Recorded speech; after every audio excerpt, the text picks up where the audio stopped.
It has been 7 months since one of the world's greatest singers, Mr. Michael Jackson, known as the King of Pop, left us. And I decided to come forward at this time because out of the respect for Katherine and Joseph Jacksons, the parents of Michael Jacksons and members of the Jackson family, whom I have known since 1985. I've had the privilege of being retained on a contractual basis as Senior Executive Vice President of Corporate Affairs of Joe Jackson Productions of Hollywod, California. My responsibility was to assist Joseph Jackson in handling the day-to-day operation of his business affairs, involving managing Janet Jackson and LaToya Jackson's singing career. I enjoyed learning the music business, and I could have not had greater teachers than Joseph and Katherine Jackson. Together, they taught me everything I know about the business side of the music industries, and with open arms welcomed me into their family home as if I was one of their own. Yes, it was there I had the opportunity to first meet Michael Jackson and several of his animals, including Bubba, the chimpanzee, at their home in Encino, California, where Michael, Janet, and LaToya were still living. And Janet had just released her Control album, which truly launched her professional singing career, followed by many successful videos such as the video Control, What Have You Done For Me Lately, Nasty, and several other successful albums and videos to follow. Not knowing meeting Michael Jackson was the first of many meetings I would have with him as Senior Executive Vice President of Joe Jackson Production, involving many business ventures. During my career with the Jacksons, I had the pleasure on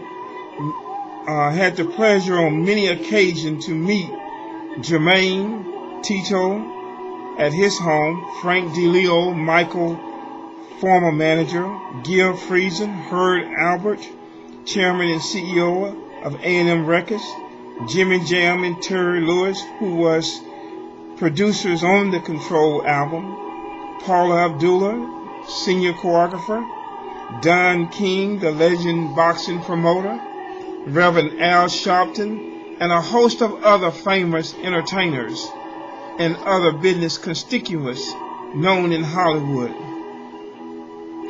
I enjoyed being a guest on behalf of Joe Jackson at the 1986 Grammy Awards and meeting John McClain, Executive Vice President of A&R at A&M Records.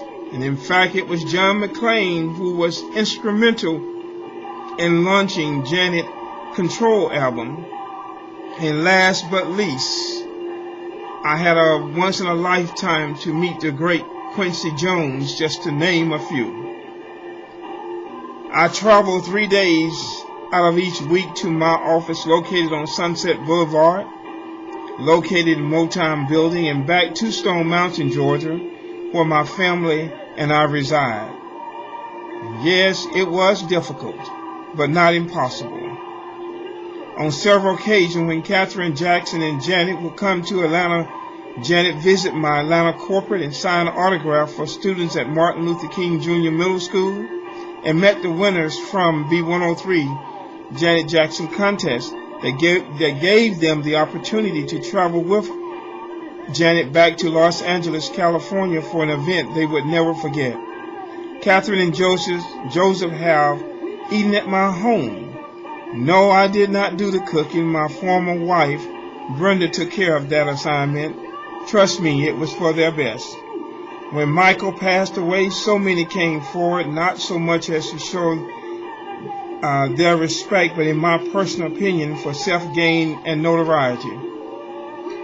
One of the things I could not understand even to this day, why so many people have the wrong opinion about Joseph Jackson, I can testify this man loved each and every one of his children and would do everything that was within his reach as a father to make his children happy. He would have given them the shirt off his back to clothe any one of them. In my opinion, Joseph sometimes trusted the wrong people. I could name some here right in Atlanta, but this is not my purpose today. Michael is now gone, and however the legacy of his life will remain glorified throughout the existence of this world. I truly believe we all are here for a purpose, and none of us are without our shares of mistake. And Lord knows I have had my share. Michael Jackson changed the music industry worldwide. He was the author and genius in the music industry. And while he had his problems, his music he provided to the world made a difference in millions of lives. Because of his God-gifted talent, Michael Jackson truly opened the doors and broke the glass ceilings for African Americans and other race of all kind. In closing, I want to say thank you, God, for Joseph and Katherine Jackson. It was through their love for each other that you, God, allowed the birth of Michael Jackson, and through your grace, Father, Michael Jackson devoted his life to his music to help mankind of the world. Michael Jackson, you will always be my musical hero. You allowed God to use you as an instrument of music, and may you rest in peace. And one day, my brother, I will see you again. God bless you, Michael Jackson, and the Jackson family. Michael